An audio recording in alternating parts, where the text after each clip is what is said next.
everyone, this is Gail Diamond and welcome to Fiji and welcome to day one of the Glow Up and Love Yourself Challenge. I am really excited to be here with you and I want to thank you, first of all, acknowledge you for being brave because it takes a lot of courage to join a program like this and you really should give yourselves a pat on the back for stepping up and doing something for you.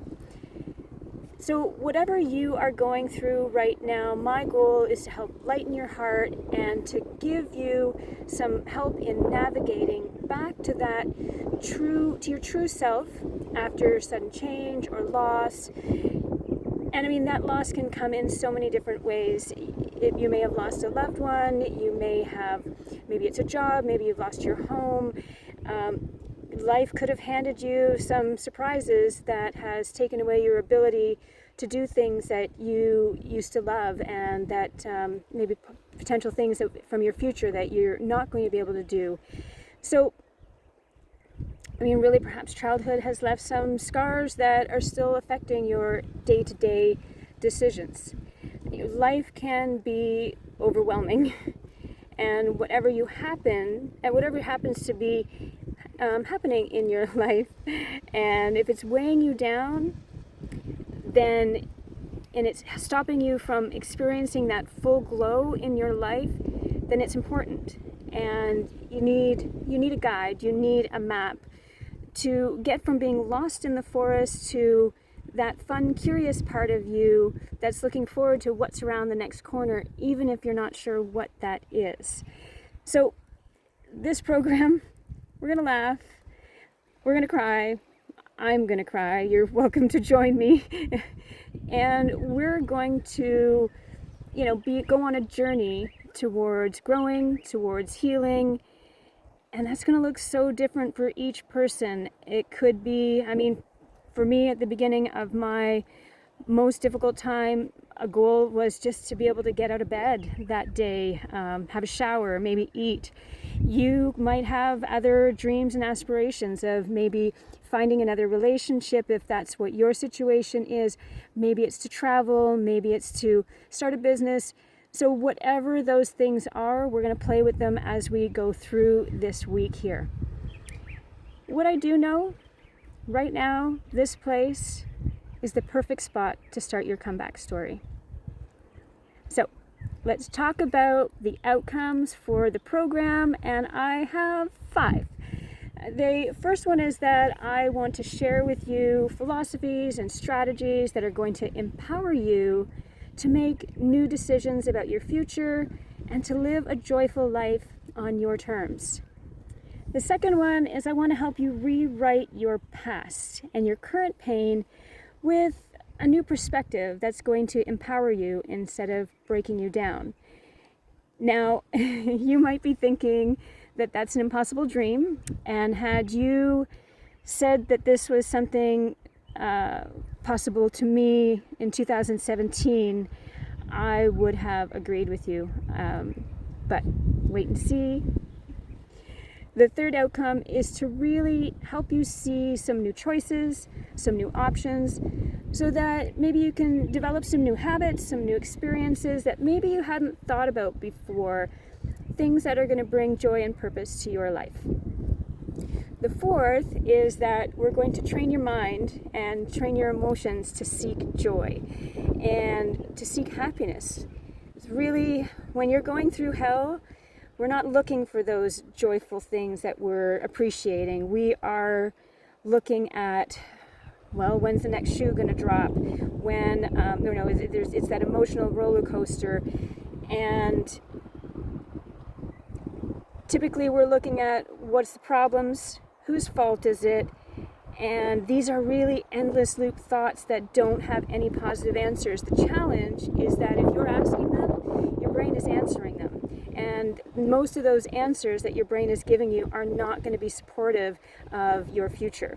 And a lot of the time, those questions end up helping us sink deeper in that quicksand. The fifth outcome is to really give you some practical tools, some daily practices that are going to help you navigate through this journey of grief, of loss, of overwhelm, whatever you're facing. So there's a couple things that I'm going to ask of you.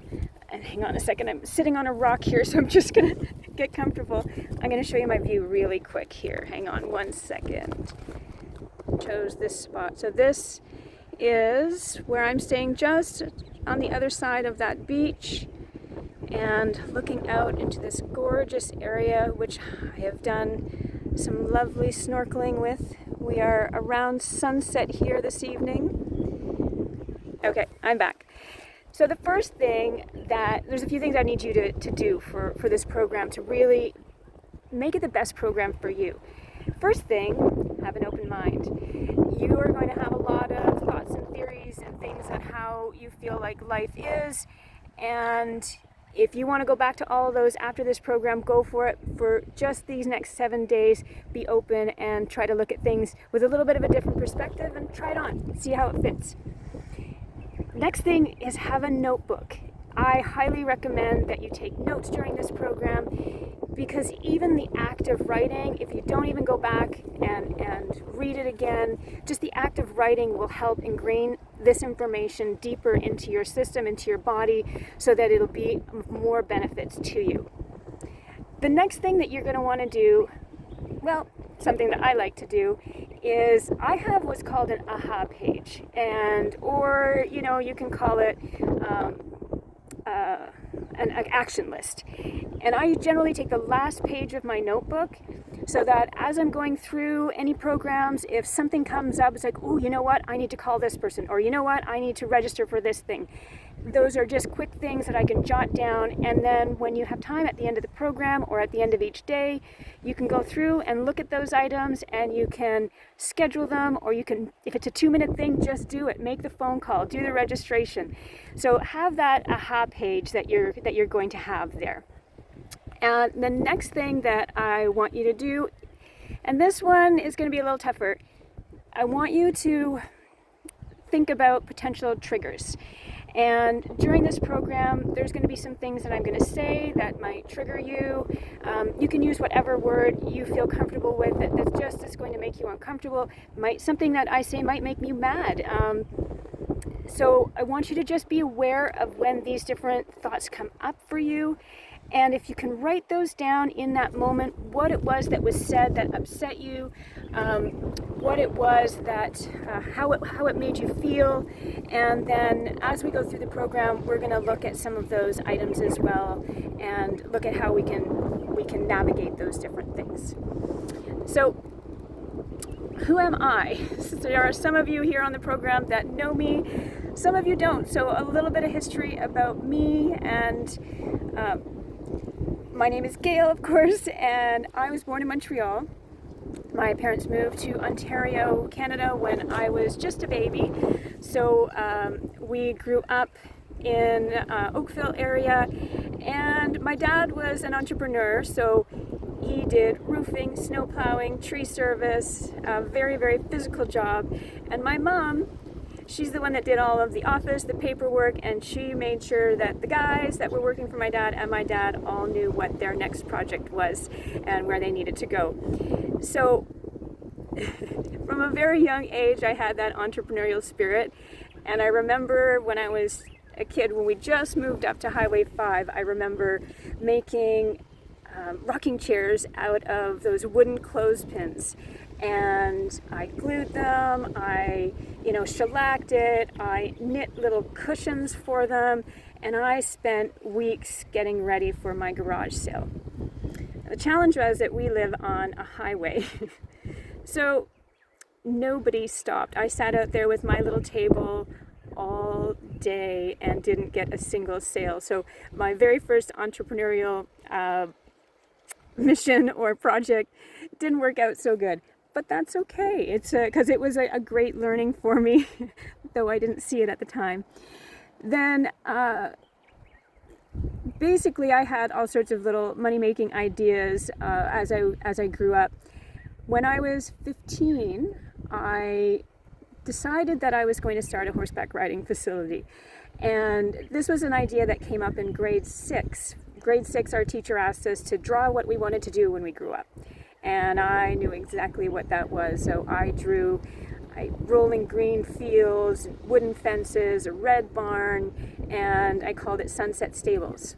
So that shifted a little bit, but what I did is Student Ventures was putting together a program where they would loan students money for summer businesses. So I grabbed the application without my parents knowing about it, and I filled it all out. And when I was ready to present it to Student Ventures, I talked to my parents and I told them about it. And at the end of my presentation to them, they said, okay. Okay, what? Okay, we'll lend you the money.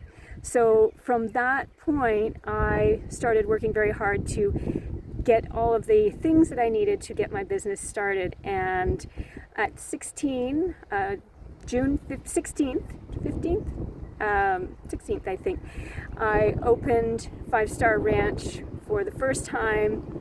And again, had a really bad first day. I had a few reservations that were put in there. Nobody showed up. So at the end of the day, I took my mom and my boyfriend at the time out for a trail ride, and they gave me $8 each. So my first day was $16 that was earned by family and friends. And that's all right. So I was married at 21. Actually, let's go back to the Five Star first 1 second. So the Five Star Ranch ended up, over the years, growing into the largest Western riding facility in Ontario. I offered a coaching program for students to come, and they would spend a year and learn how to become a coach, care for horses, and then we had horse shows. We went to horse shows. We had international clinicians come in. We had a store on site, over 300 students a week, and trail rides all day on Sunday. We had over 60 horses at the barn. It was a really busy place. At 21, I got married, and shortly thereafter started having kids. My girls, 2 girls, they were 2 years, 2 weeks, 2 days apart. And when my kids were 2 and 4, I became a single mom. And it was a part of my life that destroyed me both financially and emotionally. And I stepped away from my business for about a year, just to try and wrap my head around what was going on and get my life together. Now, my financial struggles really put me in a position where I wanted to make sure that my children never were in that financial position again. So I started teaching them about money, and they actually did so fantastic. Within a few years, I decided that information was really important, and I wrote a book called The Lemonade Stand Millionaire, and it was to help parents to be able to teach their kids about money and entrepreneurship. So it took me almost 20 years to get married again, and 10 months into that marriage, I found out that my husband was unfaithful, and he left the property that night and he never returned. I spent the night on the phone with a really wonderful friend, Norma, who helped to just help me cope with what I had discovered that night. The next morning I woke up and he was still not there. I called his work. He didn't show up for work. I called his family. No one had heard from or seen him. I was just starting my biggest money camp of my, relating to the book that Monday. I had students coming in at 8 o'clock in the morning, so my crushed heart was out at the barn trying to, greet the parents, bring the kids in, spending the morning teaching these wonderful kids about money and entrepreneurship, and every chance that I had to take a break, I was checking my phone and making a call. Went in for lunch. When I was on my way back out to start teaching again, I saw 2 police cars coming up the driveway, and my heart sunk. I knew instantly whatever they were coming for wasn't going to be good. They got out of the car, and I remember them walking towards me, walking across the grass, asking me, are you Mrs. Cook? Asking if I was the wife of Dwayne Cook. And when I acknowledged that, they told me that he was dead, that he had taken his life in the park around the corner. I remember instantly falling to my knees in disbelief. And then the whole world went to like that, in Charlie Brown, where the teacher is talking but you can't hear the words, but you understand what's going on. My mom was screaming from the porch at the police. My daughter was coming down. Everybody was trying to figure out what was going on. It was absolute chaos. My camp assistant completed the day, teaching the day of the kids. The police waited for the trauma team to get there, and the trauma team were amazing. They helped make phone calls that needed to be made because I couldn't function. They told the parents what was going on. My friend Norma booked an airplane ticket so that she could come down and be there to finish the program for the kids, because I knew I was not going to be in any shape to be able to do that. I had a massive rush of support from so many people around me, but it did not stop the crushing feeling that was in my body and in my heart. I went numb. My anger grew a little more each day. That was one of my big coping mechanisms, was to just be angry. And that was happened for a long time. I had no interest in getting out of bed, showering, eating. I was not very much fun to be around. In that pain, there was paperwork that had to be sorted, cremation that needed to be arranged. All the aspects of closing someone's life was on my shoulders while I was trying to deal with the deception and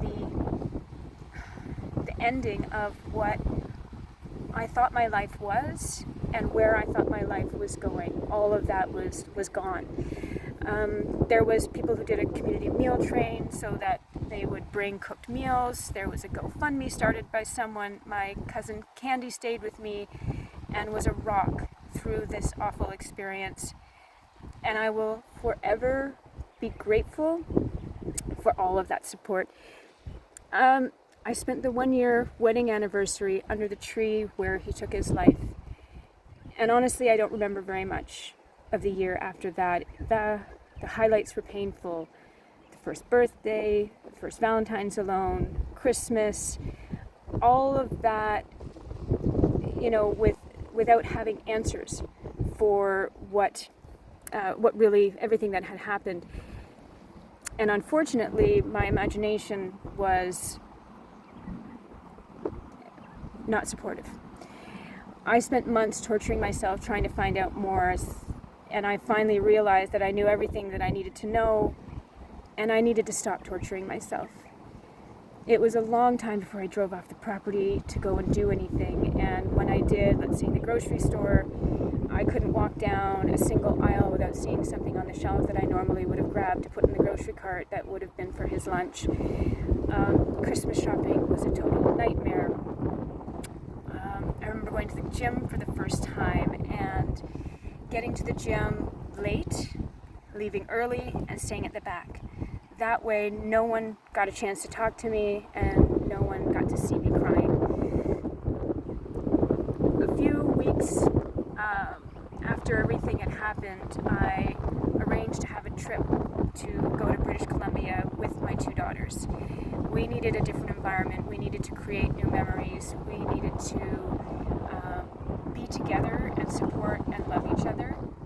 And it was a beautiful experience. We spent some time with friends. We had complete strangers open their doors to us, and it was a start to be able to rebuild a shattered life. Unfortunately, coming back home with all of those memories surrounding me and the farm and everything that reminded me of my late husband, there were days that I could barely function, and then there was days that I thought that I had passed the worst of it. during that time, I learned to not be ashamed of my emotions. If I needed to cry, I cried. If I needed to scream, I screamed. If I needed to go for a walk, I walked. I started recognizing the things that made me feel okay. They weren't feeling good or great or joyful at the time, but just okay, maybe not terrible. I unfortunately tried to soothe my pain in a lot of negative ways as well. And I carried my anger for what had happened for so long, and it really ate me up. It caused me to be very hard on myself and hard on the people around me. Around the 1 year mark, I realized, excuse my French, this is my life. And if I don't make changes, if I don't do something, nothing is going to change. No one was coming to save me, and I needed to figure out how to stand back up and rebuild myself. So I had a bit of an awakening. I decided that there's no way that I was going to let someone else's poor decisions destroy my life.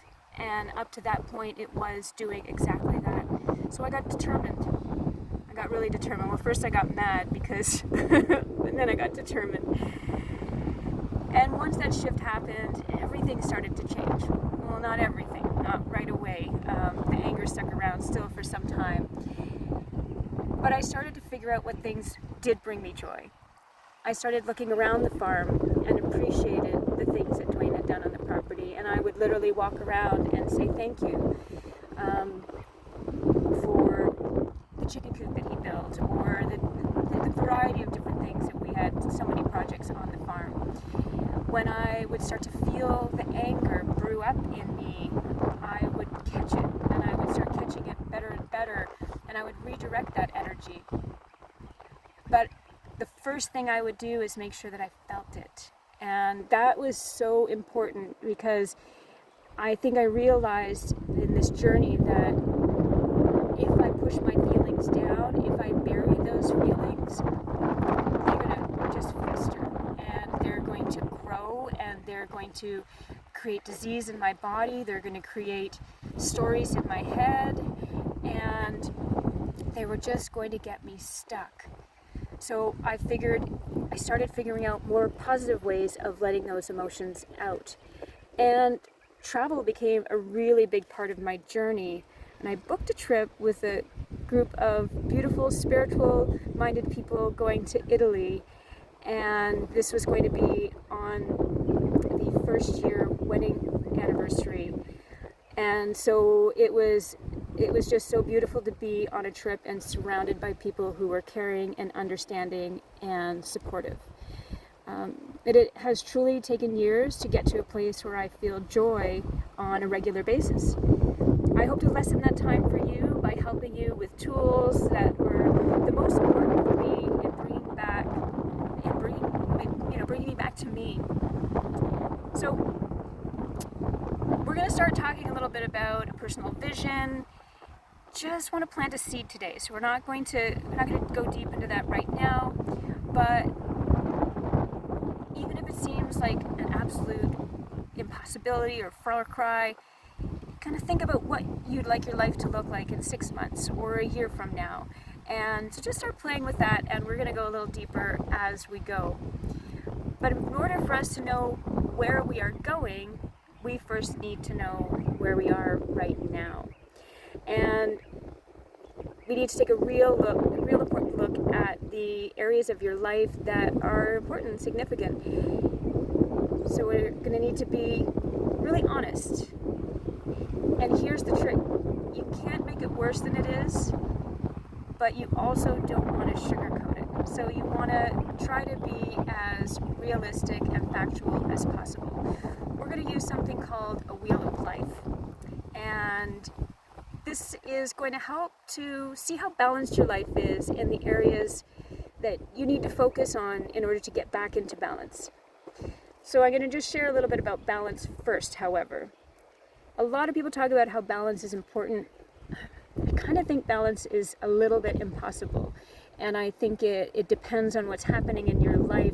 There's going to be some times in your life where you're going to be focused on career, sometimes where you're going to be focused on family, sometimes you're going to need to be focused on your health. And so the balance is going to have to shift to the areas that are most important to you at that time in your life. So when I talk about balance, I also want you to think about and exchange the word progress, because progress is far more important than balance. If we find something that we need to work on and we can just keep chunking away at that a little bit at a time, then you're going to start feeling better about yourself, better about your world. So when we do the wheels, we'll talk a little bit more about that. We also want to have, a certain amount of, we don't want to have things so way out of whack on this wheel that you're going to have a bouncy ride.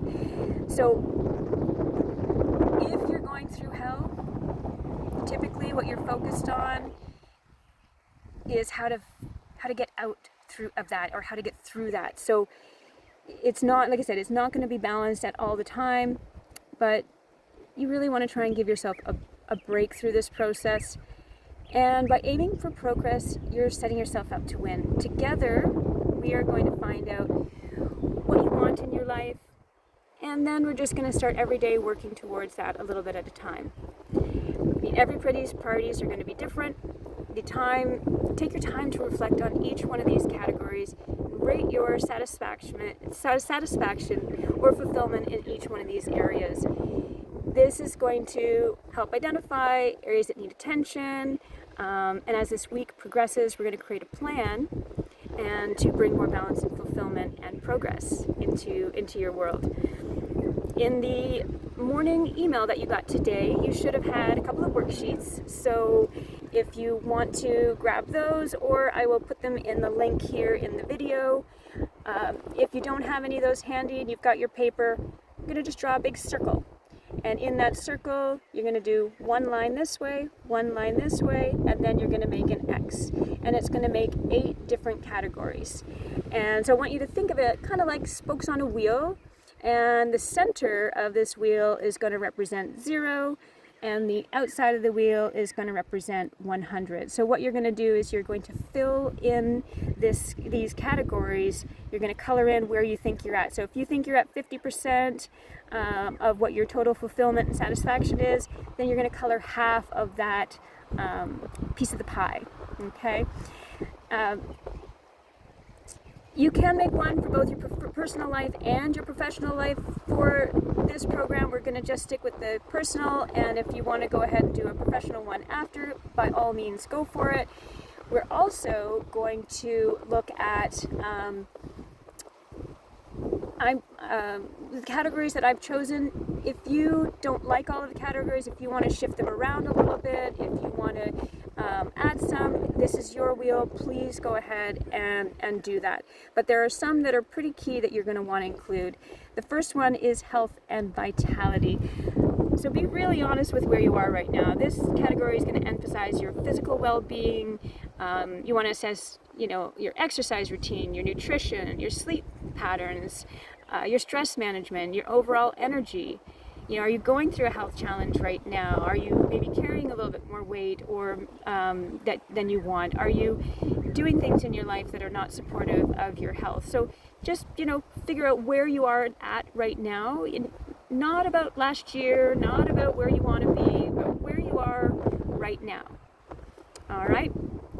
The next category is mindset and meaning. This one is really important for what we're going through. It's kind of like your joy scale. And this is going to focus on mindsets, your belief, the meaning that you have, that you find in life. It could be, consider your attitude, your personal growth, maybe your spirituality. And are you aligning your actions and with your values? So really, how much time do you spend feeling okay? How much of that are you feeling angry, resentful? How much time are you blaming others for the situation that you are in right now? And how much time are you spending sleeping or drinking or trying to numb the pain and forget your problems? So be brutally honest with this one. from 0 to 100. If you want to go ahead and fill that in while we're writing, by all means. The next one is relationship. Now this one focuses on your intimate relationship, kind of the level of satisfaction, trust, connection that you're experiencing with a partner. Now if you're not in a relationship, it's not that you're necessarily going to be a 0 on this scale.